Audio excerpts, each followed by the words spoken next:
하나님 아버지 감사합니다. 하나님의 놀라운 은혜와 사랑하심이 아버지 하나님 2026년도 소망 가운데 이루어지게 하게 하시고 꿈 가운데 성취되게 하게 하시며 아버지 하나님 비전을 가지고 바라보는 대로 저들의 삶을 통하여 주의 영광 있게 하여 주시옵소서.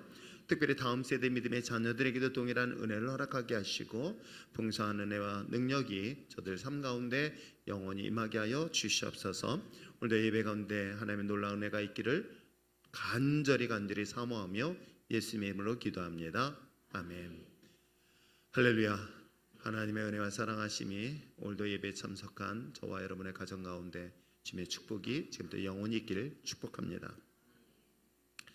2026년도 이제 새해를 시작하는 기점에서 우리가 지난 시간들을 잠시 돌아보며 점검을 합니다. 그리고 저 역시도 마찬가지로 이제 앞으로 주어질 사역들을 다시 한번 꼼꼼하게 챙기고 또 챙기는 시간들을 갖고 있습니다. 특별히 하나님의 말씀을 66권 성경 말씀을 읽는 가운데서 사실은 여러 단어들이 많이 등장하지만 제 눈에 그리고 제 마음속에 가장 주목하고 있는 단어가 하나 있다 한다면 바로 하나님을 경외한다는 경외라는 단어입니다. 하나님을 믿고 또는 하나님의 자녀가 되었다고 한다면 우리가 분명히 당연히 기대하는 것들이 있어야 되지 않을까요? 하나님의 자녀, 하나님의 백성, 또 하나님을 믿는다고 하는 그리스도인들에게 있어서는 아마 우리 성경의 가치로 따져본다면 하나님의 은혜에 대한 이야기를 모든 사람들이 공통적으로 고백할 것입니다. 그래서 모든 것이 하나님의 은혜임을 찬양으로 고백하는 것도 바로 그런 이유 때문일 것이에요. 또 하나님의 은혜뿐만 아니라 같이 연결되어진 것이 하나님의 축복 그 안에 있을 것입니다. 이것은 성경 속에 등장하고 있는 하나님의 은혜고 하나님의 축복이라는 이 두 가지 관점에서 성경 66권을 살펴보다 보면 놀라운 사실은 하나님의 백성들은 특별히 하나님의 보호하심 속에 있다는 것이겠죠.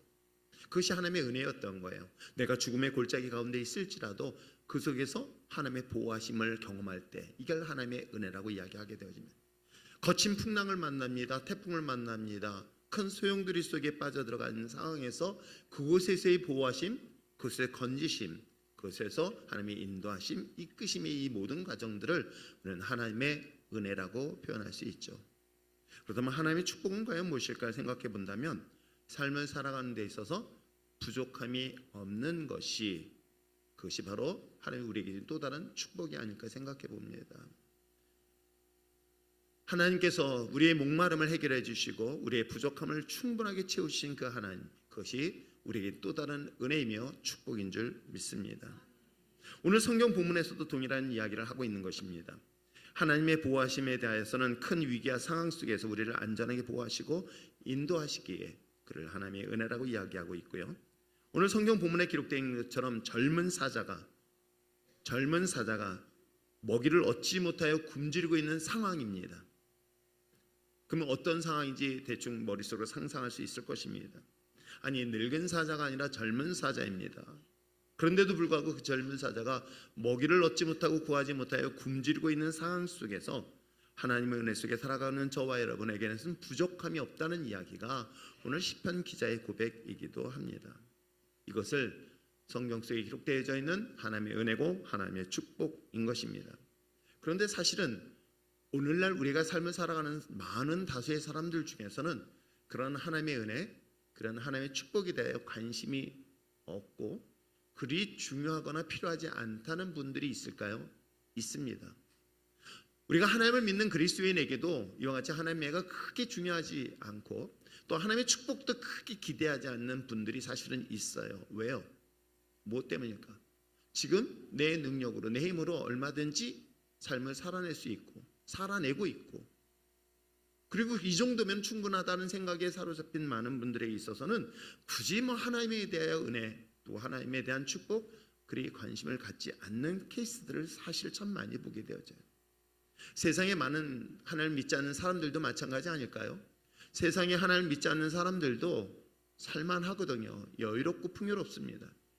그런 가운데서 굳이 하나님의 은혜가 왜 필요할까? 자신의 능력으로도 충분히 살고 있는 이 세상을 살아가는데 굳이 하나님의 구원이 왜 필요하고 또 하나님의 축복이 왜 필요할까? 라고 하면서 오히려 그것을 기복이라는 단어로 비난하거나 평가를 하는 경우들을 종종 보게 되어집니다.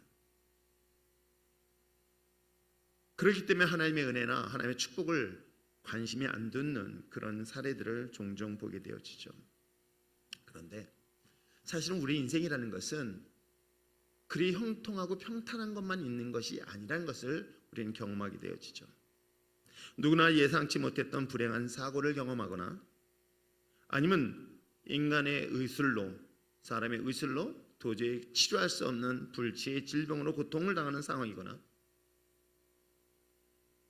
우리가 IMF를 경험했지만 예상치 못했던 경제적 위기 등등의 수많은 위기는 예외 없이 우리 삶 속에서도 다가올 수 있습니다.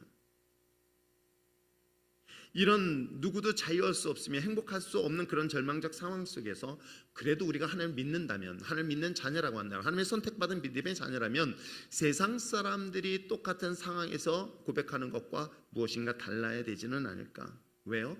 그 속에서 하나님의 보호하심이 있고 그 속에서도 하나님의 축복하심이 있음에 대한 이야기가 오늘 성경 속에 기록되어져 있고, 그것이 마치 약속으로 우리에게 성경을 기록하고 있는 것입니다. 흉년의 상황에서 모든 사람이 굶주려 있는 상황 속에서도 하나님의 은혜 속에 보호를 받은 사람의 이야기가 나옵니다. 오히려 하나님의 보호 속에서 풍족하고 부족함이 없는 채우심의 은혜를 경험했던, 여러분 잘 알고 있는 이삭이 그러한 사례이고요, 심지어는 이방년이었던 사르밧 과부도 그 중에 하나일 것입니다. 그들에게 있어서의 공통점은 하나님의 그 성경 속에 등장하는 특별한 하나님의 보호, 특별한 하나님의 인도하심, 그런 풍성한 삶을 가지고 있는 그들의 독특한 특징들이 몇 가지를 본다면은, 성경에서 보면은 그들이 주목하게 되어진 것이 있다고 한다면 바로 제가 처음 서두에 말씀드린 것처럼 하나님을 경외한다라는 단어가 주목하게 되어지는 것입니다. 하나님을 경외하는 자. 그래서 오늘 본문의 기자인 다윗이 오늘 본문을 통해서 이야기를 하고 있습니다.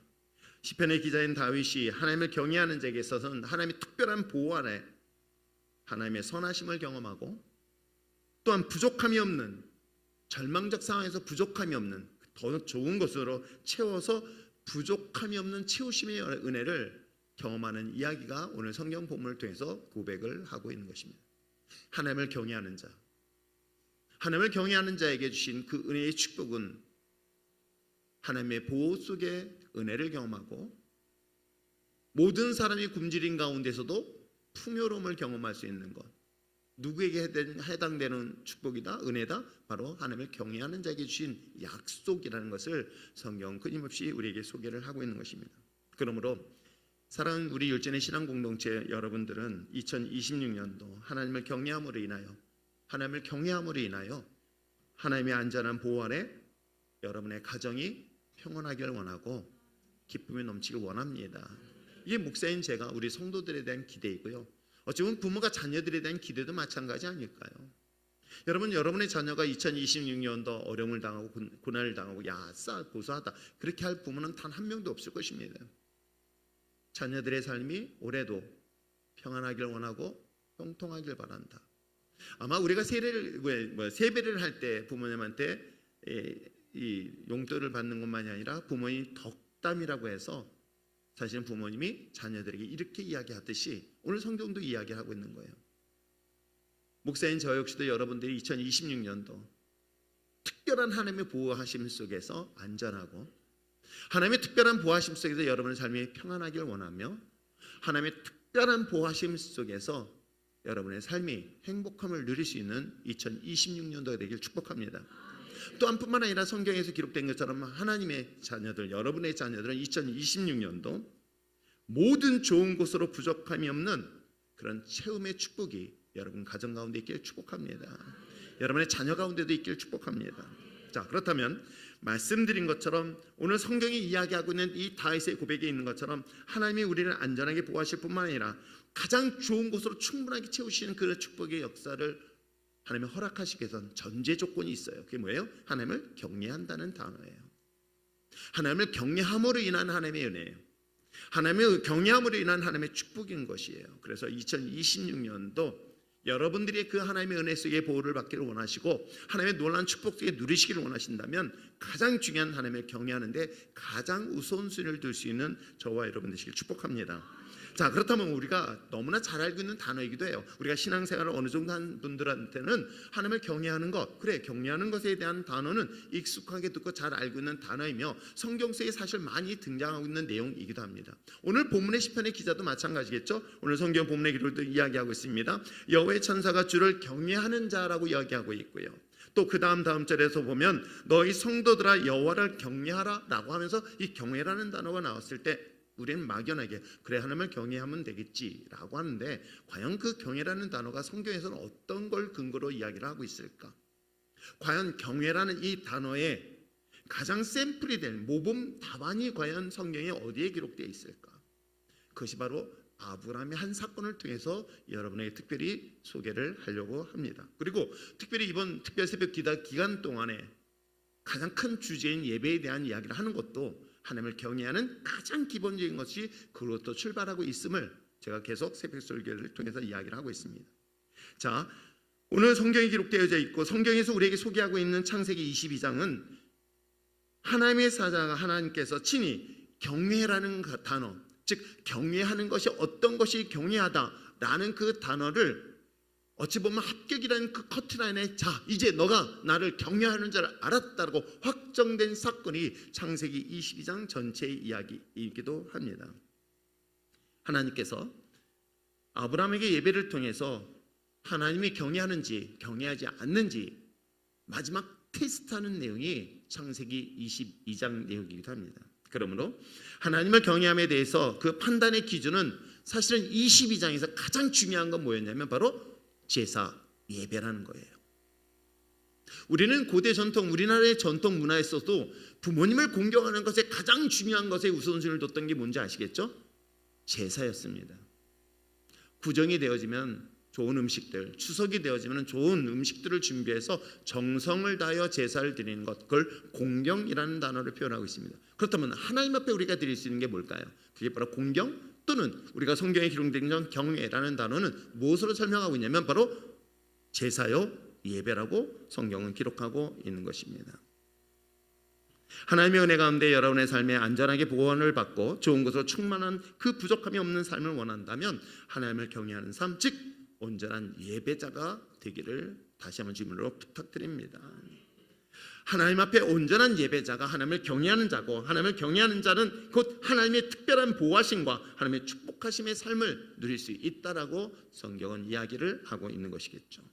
자, 그렇다면 하나님 앞에 경외하는 온전한 예배의 모습이 무엇일까를 그런 창세기 22장에서 살펴보려고 합니다. 근데 사실은 창세기 22장 돌아가면서 어떻게 이야기되어졌을까 한번 볼까요? 창세기 22장 1절. 자, 22장 1절 말씀을 한번 읽어볼까요? 자, 읽겠습니다. 시작. 그 일 후에 하나님이 아브라함을 시험하시려고 그를 부르시되 아브라함아 하시니 그가 이르되 내가 여기 있나이다. 자, 22장 시작은 하나님께서 아브라함을 부르셨습니다. 근데 부르시면서 뭐라고 얘기하고 있습니까? 그를 시험하시기 위한 거예요. 무슨 시험이었을까요? 바로 경외하는 데에 대한 시험인 거예요. 근데 경외하는 것을 우리가 행동, 삶으로 나타내는 방법이 뭐다? 예배라는 단어를 사용하고 있는 거예요. 제사라는 단어를 사용하고 있는 거예요. 그래서 2절에서 보면은 그 독자 이삭을 가지고 어떻게 해요? 내가 그 아이를 데리고 번제로 드리라, 즉 하나님의 제단의 제물로 드리라고 하는 것으로 누구에게? 아브라함에게 시험하는 장면이 22장 내용이기도 합니다.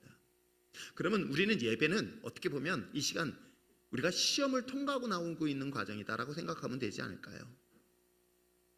내가 지금 하나님 앞에 이 모든 과정, 하나님을 경외하는 과정에서 지금 나는 테스트, 시험을 받고 있는 거예요. 그 하나님을 경외하는지 경외하지 않는지에 대한 시험을 받고 있는데, 그 시험은 사실 두 단계를 나타내고 있어요. 오늘 이 창세기 22장에는 딱 두 단계를 나타내고 있는데, 첫 번째는 뭔지 아십니까? 하나님이 부르시는 거예요. 오늘 성경 본문에 기록된 것처럼 하나님 누구를 부르셨어요? 아브라함아라고 부르신 거예요. 아브라함아 불렀어요. 그랬더니 아브라함 뭐라 해요? 네, 여기 있습니다 라고 얘기하고 있는 거예요.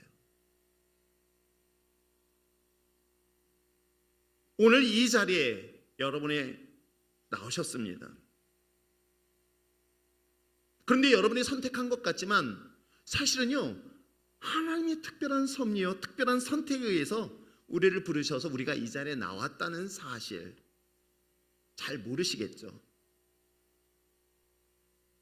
그걸 어떻게 여러분 이 본문을 통해서 제가 증명하는가 한번 보겠습니다.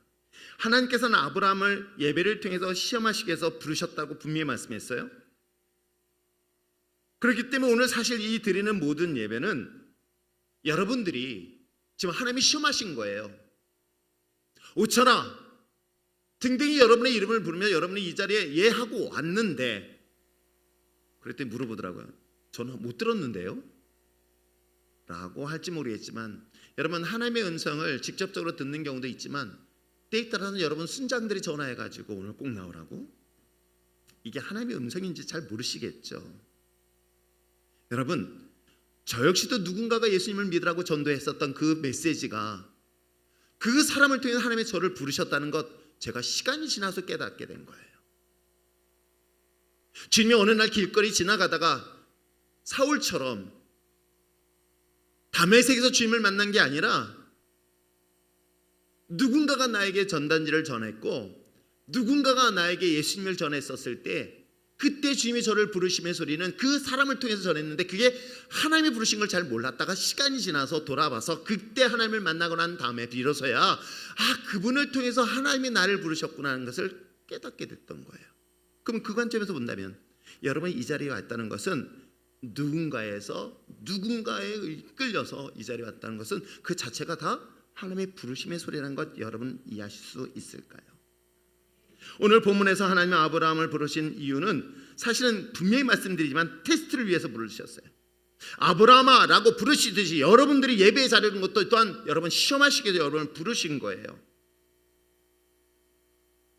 어느 순간부터가 주일이 되어지면 우리는 습관처럼 교회에 나오게 되어지고요. 그리고 그 자리에 앉아서 예배를 드리게 됩니다. 매 주일마다 여러분 혹시 경험하고 계신 분 계신가요? 아니에요. 어찌 보면 제가 이번 신방 기간 동안에도 사실 몇몇 분들한테 특별히 부탁을 했어요. 꼭 예배에 나오시라고. 그러면 그분은 제 목소리를, 제 이유철 목사의 소리를 들었지만 사실 제 입을 통해서 하나님의 메시지를 전했는데, 그분이 이 자리에 앉아 있으면 제가 이 자리에서 얼마나 행복할까? 사실은 아니거든요. 아니 어찌 보면 우리가 예배에 나오는 이 시간에 여러분의 이름을 부르면서 야 오늘 산에 가자, 오늘 캠핑 가자 등등의 여러분의 이름을 부르면서 그 예배의 자리를 방해하는 그 수많은 유혹들이 있는 것 여러분 아십니까? 물론 여러분들은 너무 기쁜 마음으로 오신 것이 얼굴의 표정에서 안 보여요. 하나님이 나를 부르셔서 이 설레는 마음으로 달려왔다. 예, 한 템포 느리면 혼나요. 우리 신기가 항상 한 템포 늦어가지고 여진이한테 혼나고 있거든요. 아내 사랑하냐면 한 템포 한숨 쉬었다가 혼나요. 여러분 하나님께서 여러분을 부르셨는데 사실은 부르심의 소리는 우리 세상의 소리도 우리를 불러요. 오늘 예배 갈까 말까, 이게 나를 부르고 있는 마귀의 유혹의 소리를 못 듣고 있을 뿐, 이건 분명히 나를 하나님의 예배의 자리에 방해하는 수많은 세상의 소리가 내가 하나님 앞에 나오면서 얼마나 많은 갈등 속에서 다가오고 있는지 몰라요. 그걸 마귀의 템테이션, 시험에 낼 수도 있고요. 오늘 이전의 말씀에서도 그렇게 이야기하고 있는데 한번 2절 읽어볼까요? 읽겠습니다. 시작. 여호와께서 이르시되 내 아들 내 사랑하는 독자 이삭을 데리고 모리아 땅으로 가서 내가 내게 일러준 한 산 거기서 그를 번제로 드리라. 하나님 앞에 번제로 드리라. 하나님 앞에 예배를 드리라. 내가 정한 곳에 가서 정한 장소에 율종교에 가서 내가 하나님 앞에 예배 드리는 이 모든 것들이 놀랍게도 하나님의 부르심 속에서 예배가 시작되어지고 있는 것. 전 그래서 여러분들이 이 자리에 참석하신 여러분, 이곳에 제가 권면했고 여러분도 아마 권면했을 그분이 이 자리에 못한 분과 달리 여러분들이 이 자리에 왔다는 것은 1차 시험에 합격했다 안 했다. 여러분 이게 되게 재밌는 얘기예요. 내가 마지못해서 엄마의 강제에 끌려왔던 모았던 남편에도 등등 왔습니다. 근데 그게 하나님의 부르심의 소리였던 거예요. 근데 그게 바로 1차 테스트에 합격했다 안 했다. 이걸 얘기해 주는 거예요. 내가 지금 이 자리에 온 게 바로 1차 시험은 합격했구나. 그 부분에 대해서는 조금 더 의심하지 않길 바랍니다. 그래도 1차는 합격했잖아요. 감동이 없죠? 그렇습니다. 지금 아브라함을 하나님이 부르시면서 아브라함아 내가 너에게 지시한 그 땅에서 예배를 드리라고 했었을 때에 아브라함은 직접적으로 하나님의 음성을 들었지만 여러분들은 누군가의 권면이든 누군가의 이야기를 듣던 내 마음속에 감동이 되었던 어디든간에 이 모든 일련의 가정의 부르심이 여러분의 발걸음을 이곳에 왔다는 것에 대하여 최소한 여러분 1차 하나님의 그 예배에 대한 시험, 즉 경례에 대한 시험에 1차 합격했다는 것에 대해서만큼은 조금 더 의심하지 않길 부탁드립니다. 여러분 우리가 한번 예배 나오는 것, 이 장소로 나오는 거 수없이 갈등하면서 고민하면서 나오는 분들이 의외로 많은 거 아십니까? 의외로 많아요. 그렇기 때문에 여러분들이 최소한 내가 이 자리에 나오기까지 결단하고 예배의 자리에 나오기까지 하나님의 지시한 그곳에까지 가서 예배의 자리에 나올 수 있다는 것, 그것이 하나님의 첫 번째 시험에 최소한 나는 한 단계 승리하였다. 이 부분에 대한 프라이드를 가질 수 있는 여러분 되시길 축복하고요. 그리고 진심으로 축하합니다. 그런데 문제는 하나님께서 이 단계만을 원하시지 않으세요. 예배의 자리에 나오는 단계가 아니라 그 다음 단계 2차 시험이 있는데 그 2차 시험이 1차 시험보다 쉽다 어렵다? 사실은 이 시험은요 1차보다 2차가 더 어려워요. 그리고 마지막 3차는 뭘까요? 면접에서 떨어지기도 합니다. 근데 2차 시험을 보니까 성경에서 뭐라고 기록했는가 잘 보세요. 자, 우리가 하나님을 경외함에 있어서 우리가 드려는 온전한 예배는 하나님 앞에 드리는 2차 시험은 놀랍게도 내가 원하는 예배가 아니라 하나님이 원하는 예배를 요구하고 있는 거예요. 내가 원해서 드리는 게 아니라 하나님이 원하는 것을 드리는 거예요. 여기에서 오는 갈등과 고민이 여러분 의외로 굉장히 큰 것 여러분 아십니까? 내가 내 마음대로 드리는 건 어렵지 않아요. 근데 하나님이 요구하는 예배를 드리는 거는 그건 여러분 자기와의 끊임없는 싸움이고요, 끊임없는 갈등 구조를 갖고 있는 거예요. 그래서 하나님이 보다 못해서 어떻게 해요? 레위기에서 그러면 이렇게 예배드려라, 내가 원하는 예배가 이거다라고 정의를 내려준 거예요. 근데 아브라함은 그런 정의가 내리기 전에 그에게 그렇게 요구하고 있는데 어떻게 예배를 요구하고 있을까? 잘 보시길 바랍니다.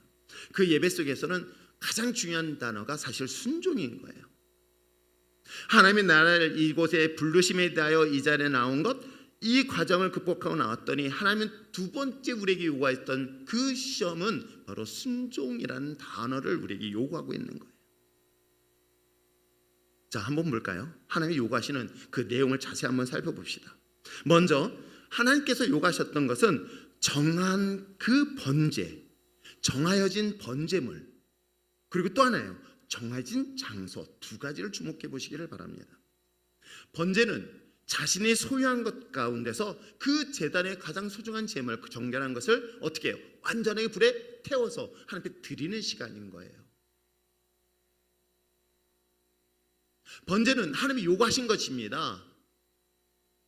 자원해서 자신이 번제를 드린 것이 하나님이 요구하신 거예요. 아브라함에게 너가 가지고 있는 그 아들을 불에 태워서 나에게 달라고 요구하고 있는 거예요. 그런데 이왕이면 가까운 데서 하지, 그 먼 3일 길을 걸어가면서까지 이 과정을 주님께서 요구하시는 장면도 한번 좀 진지하게 고민해 보세요. 아니, 내가 편한 대로 하면 되지, 내가 원하는 대로 하면 되지 라고 하는 것에 대하여 하나님은 그걸 원하지 않으세요. 그렇기 때문에 그걸 요구하고 있는 것입니다. 그런데 사실은 이 주님의 하나님의 요구는 상식적일까요? 상식적이지 않을까요? 부당할까요? 부당하지 않을까요? 저는 말씀을 보면 이건 하나님 비상식적이야. 그렇지 않습니까? 하나님이 요구하는 건 비상식적이고요, 어찌 보면 하나님은 정말로 불의한 요구를 하고 있는 것 같이 보여요. 왜요? 자, 봅시다.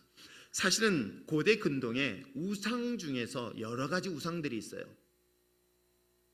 그 중에 하나가 몰렉이라는 종교가 있어요. 몰렉은 사람을 제단에 제물로 드리는 우상 숭배 방법 중에 하나예요. 그렇기 때문에 이 몰렉이라는 인간을 우상의 제물로 드리는 것을 하나님은 절대적으로 반대하였고 싫어했던 그런 종교이기도 합니다. 그런데 놀랍게도 하나님이 그걸 요구하시는 거예요. 누구를?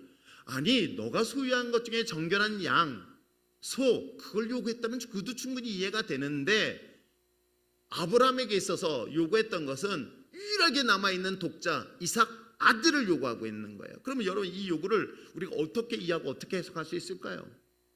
우린 그때부터 갈등하는 거예요. 부당하다라고. 불의하다고. 하나님에 대한 요구가, 우리에게 요구가 하나님은 불의한 거야. 왜? 내 기준으로 봤을 때는, 우리 기준으로 봤을 때는. 그렇게 상식적이지 않잖아요. 아니 어찌하여 인간을 하나님 앞에 제단의 제물로 드려? 야, 이거 내가 혹시 잘못 선택한 종교는 아닐까라는 그런 고민과 갈등을 충분히 하게 되어지죠. 오늘 본문도 그런 과정을 하나님이 요구하고 있는 것입니다. 때로는 하나님의 요구는 우리의 상식을 뛰어넘는 경우들이 정말 의외로 많아요. 하나님이 우리에게 요구하는 것은 내 환경과 상황 상관없이 요구할 때가 있어요. 그럴 때 여러분 어떤 생각이 듭니까? 야, 그 하나님이 정말 믿을 만한 건가? 아니면 그 말을 전달하는 혹시 목회자가 이상이 있는 것은 아닐까라고 하는 그런 고민과 갈등, 우리는 수없이 하는 것들을 보게 되었고, 저도 그 중에 한 사람이었을지도 몰라요. 저도 강대상에서 요구하는 것들이 그 젊은 시절에, 혈기 왕성한 시절에는 그게 부당하게 느꼈고 불의하게 느꼈던 시절도 있었습니다. 근데 성경을 한번 보세요. 하나님이 아브라함에게 그것도 뭘 달라는 거예요? 그 앞전에 쭉 살펴보면은 하나님의 자녀들이 예배를 드리고 제사의 제사를 드릴 때 정결한 것들을 구별해서 드렸던 것만 기록돼 있어. 가인과 아벨 같은 경우는 어떻게 농산물과 그 다음에 양, 이런 것들이 나왔지 설마 사람을 달라고 요구하지 않아요. 근데 놀랍게도 하나님이 요구하신 것은 그것도 유일하게 독자 하나님을, 이삭을 인간을 제단의 제물로 태워드리라. 저도 이걸 만약에 요구한다면 저도 여러분에게 감히 이걸 어떻게 전달할까? 아마 저도 전달하기 되게 두려웠을 것이에요. 그런데 이런 황당한 하나님의 요구하심, 상식적이지 않냐고 불의한 것처럼 느끼는 그런 하나님의 요구하심에 대하여 하나님이 우리에게 요구하신 게 뭔지 아십니까? 바로 순종이라는 단어인 거예요. 이게 시험이었던 것을 성경은 이야기를 하고 있는 거예요. 우리가 신앙생활하면서 예배 드릴 때 오늘 갈까 말까 가지고 고민하다가 이 자리까지 왔어요. 그런데 이 단계가 지나니까 그 다음에 또 다른 시험이 와요. 또 다른 갈등과 또 다른 그야말로 큰 어떤 슬럼프에 오는 가장 중요한 배경 중에 하나가 뭐예요? 우리가 헌신하는 거예요. 그 헌신에 대한 순종의 자리에 있을 때가 대부분의 사람들이 시험이 옵니다. 오늘 이 본문의 아브라함의 경우도 마찬가지인 거예요. 하나님께서 요구하시는 이 번제는 어찌 보면 엄청난 헌신을 요구하고 있는 것으로 성경은 기록되어 있지 않습니까? 왜요? 말씀드린 것처럼 이 이삭은 아브라함에게선 전부예요. 백세에 낳은 유일한 아들이죠. 그리고 그 아들은 자기의 미래예요. 자기의 앞으로 모든 것들을 이어받을 희망이 되어지고요, 유일한 미래의 꿈이 될 존재인 거예요. 근데 미래의 것까지도 포기하고 가장 소중하다는 이것까지도 헌신을 요구하는 그 하나님에 대한 부당함을 여러분 어떻게 감당할 수 있을까요?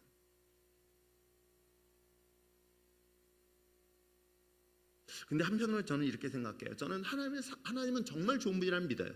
제가 하나님에 대하여 그 오해했던 부분들, 하나님에 대하여 실망했던 부분들, 하나님에 대하여 이해할 수 없었던 부분들에 대해서 결국 내가 하나님을 떠났던 시절도 있었지만, 내가 하나님을 만나고 하나님을 인격적으로 만나고 난 다음에 하나님이 나에게 부당한 것 요구하는 것 같지만 한 가지 분명한 사실을 하나 믿는 게 있어요. 뭔지 아세요? God is good. 하나님은 좋은 분이에요. 지금 내게 요구하는 것이 부당하게 느껴도 그분은 좋은 거예요.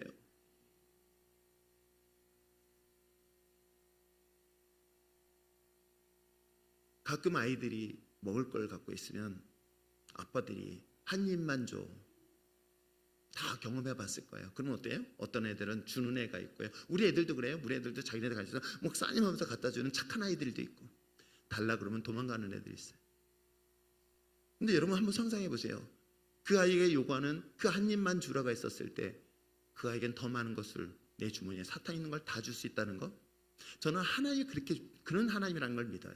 지금 당장 내가 가장 소중하고 가장 값진 것을 하나님 걷어가시는 것 같아서 그 하나님이 도저히 이해가 안 돼서 부당하다고 요구했었지만, 하나님은 그보다 나에게 더한 좋은 것을 예비하시는 하나님. 바로 이걸 요구하고 있는 것 여러분 아세요? 이 시험이었던 거예요. 하나님은 인간의 생명을 원했던 거 아니에요. 하나님이 무슨 몰렉처럼 인간을 산 제물로 원하셨던 것이 아니에요. 너 그런 상황 속에서도 이 요구, 내가 이해가 되지 않은 그 요구 속에서도 그것에 대한 네가 헌신하면 순종할 수 있니라는 시험을 지금 하고 있는 거예요. 그럴 땐 여러분 어떻게 하겠습니까? 그걸 버티지 마시고요, 이해가 안 된다면 그 안에 믿고 한번 맡겨볼 텐데, 대부분의 경우는 여기서 다 쓰러져요. 이런 경우를 정말 많이 보게 되었죠. 하나님이 기뻐하시는 그 삶의 산제사, 내게 있어서 가장 소중하다고 얘기하는 가치 있는 것들, 그것이 우리에게 부당하게 요구하는 것 같지만 하나님은 그럼에도 불구하고 하나님 우리에게 요구하시는 건 너 그래도 우선순위, 너 그래도 너를 날 신뢰할 수 있니? 너 그래도 나를 신뢰할 수 있으면, 나를 의지할 수 있으면 나를 사랑할 수 있니? 라는 것을 하나님 우리에게 이 시험을 통해서, 예배를 통해서 우리에게 요구하고 있는 거예요. 하나님이 가난해서요? 하나님이 인간의 생명을 무슨 먹이 사슬로 삼기 위해서요? 아니에요. 그 사람이 가지고 있는 그 마음, 그 사람이 가지고 있는 그 생명같이 여길 수 있는 소중한 것들에 대한 그 마음의 그 믿음을 주님께서 요구하고 있습니다. 그래서 성경 속에 기록되어 있기를 정말 제사보다 하나님이 원하셨던 건 뭐예요? 순종이라는 단어가 나온 거예요. 순종이 제사보다 낫다는 것을 하나님이 우리에게 요구하고 있는 거예요.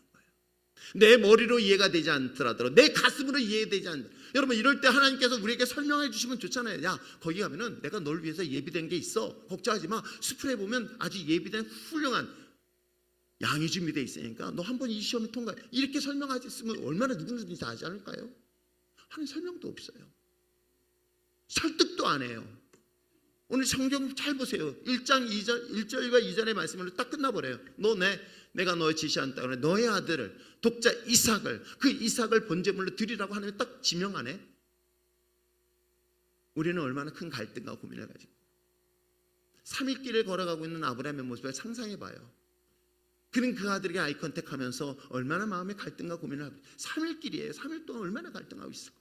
돌아갈까 말까, 이 하나님 앞에 시험 들어서 이 하나님 믿지 말아야 되겠다, 이런 갈등과 고민 가운데서도 그는 모리아 산으로 3일 길을 걸어서 마침내 칼을 들어 그 아이를 제단의 제물로 드리려고 하는 순간, 아브라함아, 하나님이 그 손을 막으시고 내가 너를 위하여 예비된 것이 여호와 이레를 성경을 소개하고 있어요. 사랑하는 성도 여러분, 어찌 보면 우리에게 있어서 하나님을 경외하는 것은 내가 이 자리에 나오는 것만이 아니라 때에 따라서 내가 이해가 되지 아니한다 할지라도 내게 가장 소중한 것을 하나님께 내어놓기를 원하실 때에 여러분은 어떻게 하시겠습니까? 우리는 하나님의 축복과 하나님의 보호하심과 이것은 원하면서도 정말 하나님의 경외함에 대해서는 이걸 얼마나 가볍게 여기는지, 사실은 하나님이 우리를 보호하시고요, 하나님 우리를 인도하시고요, 하나님 축복하시는, 이건 아무것도 아니에요. 이걸 위해서 기도할 필요도 없어요. 내가 하나님을 경외하면 되는 거예요. 하나님을 경외하면은, 이 경외의 원리와 원칙만 지켜난다면 하나님은 하나님의 자녀를 결코 세상 속에서, 여러분 흉년의 때에도 오늘 젊은 사자가 먹이를 구할 수 없다는 것은 그만큼 절망적 상황인 거예요. 그런데도 불구하고 하나님을 경외하는 자는 풍요로운 것, 그것도 좋은 것으로 풍족하게 채우시는 하나님의 역사심을 경험할 수 있다고 성경은 기록하고 있는 거예요. 이 시대에 한국교회를 바라보면서 한국교회가 정말 위기라고 많이들 합니다. 그런 코로나 시대 이후로부터 시작되는 예배의 틀어짐이에요. 하나님께 드려지는 그 예배, 이것이 점점 허물어져 가고 있는 것에 대한 심각함을 우리는 아무도 인식하지 못한 것은 바로 지금으로부터 약 2600년, 2700년 전 이스라엘의 멸망의 끝자락에 있을 때 모습과 똑같다는 걸 얘기하고 있는 거예요. 이스라엘 멸망 끝에 이제는 하나님의 거룩한 제단이 이제 혼합되기 시작했어요. 인간의 중심의 예배로 바뀌기 시작했어요. 그것은 지금도 이 시간은 마찬가지인 거예요. 어느 순간부터인가 인간의 의한, 또한 인간을 위한 예배로 바뀌어져 가고 있는 거죠. 지금 이 시대의 문제가 아니라 이미 성경은 그 사례를 미리 보여주고 있었던 거예요. 그런데 마지막 종말의 모습 똑같이 오늘날 이 시대도 똑같이 그런 모습을 가지고 있지 않을까요? 여전히 지금도 이 시대는 예배가 나를 위해서, 나에 의해서, 나를 위하여 나의 예배가 되어주고 있는 것, 하나님이 그 자리에 없는 거예요. 정말 우리가 회복해야 될 진정한 예배는 하나님, 그리고 하나님에 의해서, 그리고 하나님을 위한 예배, 그것이 오늘 아브라함에게 주셨던 마지막 시험에 대한 그 하나님에 대한 그 예배에 대한 시험의 이야기를 성경을 통해서 말하고 있는 것입니다. 목사로서의 목회, 저도 사실 참 많이 갈등하면서 고민하면서 여기까지 와요. 나도 적당히 그러기에는 가장 본질에 대한 질문을 스스로 던지고 있어요. 가장 성경적인 하나님의 참된 진리를 몸부림치면서 사실 여기까지 왔어요. 과연 복음이라는 본질에 맞춰서 지금 목회의 그 방향을 가지고 가고 있을까? 그것이 바로 영혼 구원인 거예요. 단순히 이 땅에 잘 먹고 잘 사는 것, 여러분 하나님을 경외하면 이거는 기본적으로 따른다고 말씀드렸기 때문에 이건 우리 신앙의 목표로 두지 마십시오. 하나님을 경외하는 것으로 인하여 여러분에게 누릴 수 있는 것은 의외로 많기 때문에, 그럼 하나님을 경외하는 자들은 하나님의 영혼 구원과도 직접적인 연관이 있고, 그건 복음으로만이 가능하다는 것을 이미 우리 성경을 통해서 알려주고 있기 때문에 그렇습니다. 그것이 우리의 삶 속에 드러난 것이 바로 아브라함의 예배, 우리의 예배의 모습을 성경은 말하고 있죠. 사랑하는 성도 여러분, 2026년도, 아니 제가 이제 목회 마지막 부분까지 여러분들에게 최고의 강조는 그 무엇보다도 본질의 예배에 여러분들이 설 수 있었으면 참 좋겠어요. 진짜 하나님을 경외하는 자의 예배자의 예배를 주님 원하시고 계세요. 하나님이 세상에 푸닥거리를 원하시는 분이 아니세요. 화려한 것을 원하시는 것이 아닙니다. 하나님의 예배의 본질을 여러분을 통해서 원하십니다. 어떻게? 남는 싸구려 시간을 드린 것이 아니라 일부를 드린 게 아니라 여러분의 삶을 하나님 앞에 온전히 받으시길 원하시는 것이 예배의 본질이라는 거고, 그것이 하나님이 우리에게 원하시는 참된 예배의 모습은 아닐까요? 아브라함의 예배는 놀랍게도 그 예배를 통해서 말씀드린 것처럼 여호와 이레를 경험할 뿐만 아니라 창세기 22장 17절 18절의 약속을 다시 한번 받아요. 자, 17절 18절 말씀을 한번 큰 소리 읽어보시길 바랍니다. 읽겠습니다. 시작.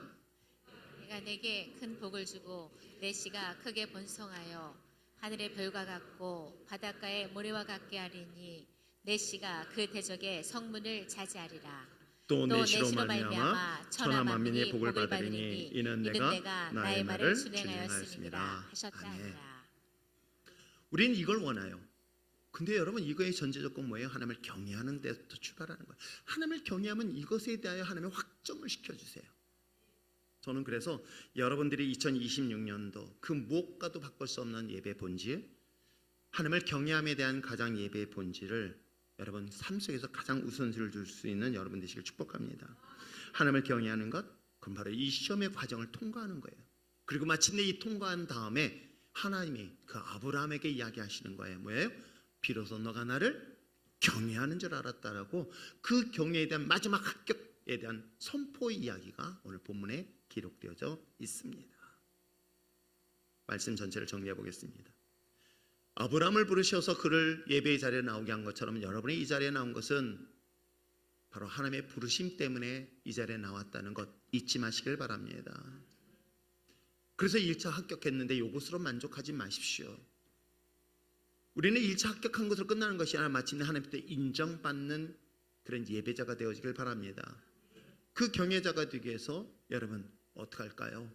가장 소중한 자신의 삶을 하나님께 내어놓으면서 헌신을 통한 순종의 자리로 설 수 있는 저와 여러분 됐으면 참 좋겠습니다. 그럴 때 우리 시편의 기자의 고백처럼 경외하는 자에 대하여 하나님만 안전하게 보호하시고, 더 나아가서 우리에게 부족함이 없는 그 채우짐의 역사를 반드시 경험하게 될 줄 믿습니다.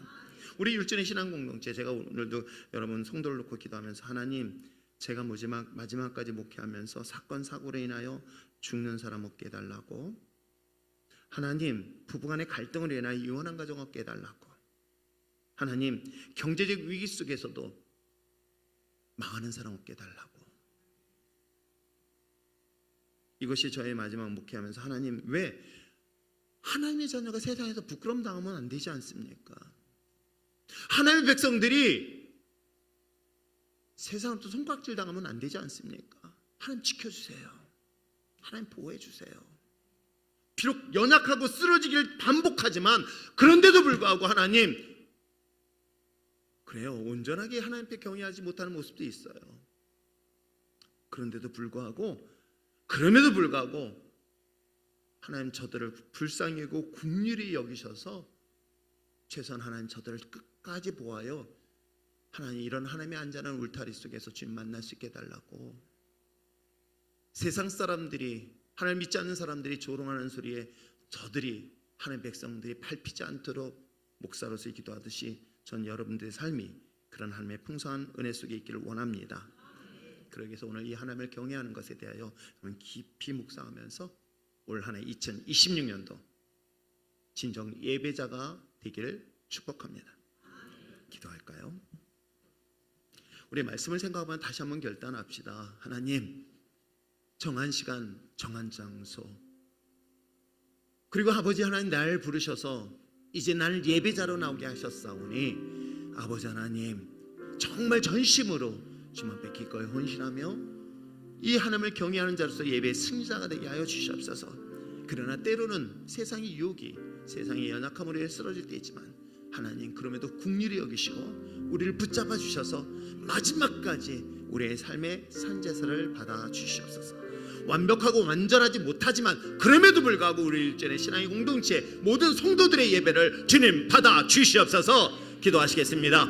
사랑이 많으신 하나님 아버지 감사합니다. 하나님의 은혜와 하나님의 사랑하심을 주님 앞에 간구하며 기도할 때에 아버지 하나님 우리 일전의 신앙의 공동체를 드린 모든 예배가 하나님의 영광의 예배가 되게 하시고 은혜가 예배 되게 하시고 축복의 예배가 되게 하여 주시옵소서. 이를 통해 많은 방해 요소들이 있지만 아버지 이걸 믿음으로 승리하며 나갈 수 있게 하여 주시고 그럼에도 불구하고 아버지는 저들의 삶을 받으시어 하나님의 영광 나타날 수 있는 죄종들 되게 하여 주시옵소서. 우리에게 주실 감당할 만큼의 시험을 주신 줄 믿사오니 아버지 하나님 이를 위하여 넉넉하게 극복하고 이겨내어서 예배의 승리를 통한 하나님의 보호하심과 하나님의 축복하심을 마음껏 이 땅 가운데 누리며 주님 맞이하게 하여 주시옵소서. 감사드리며 예수님의 이름으로 기도합나이다.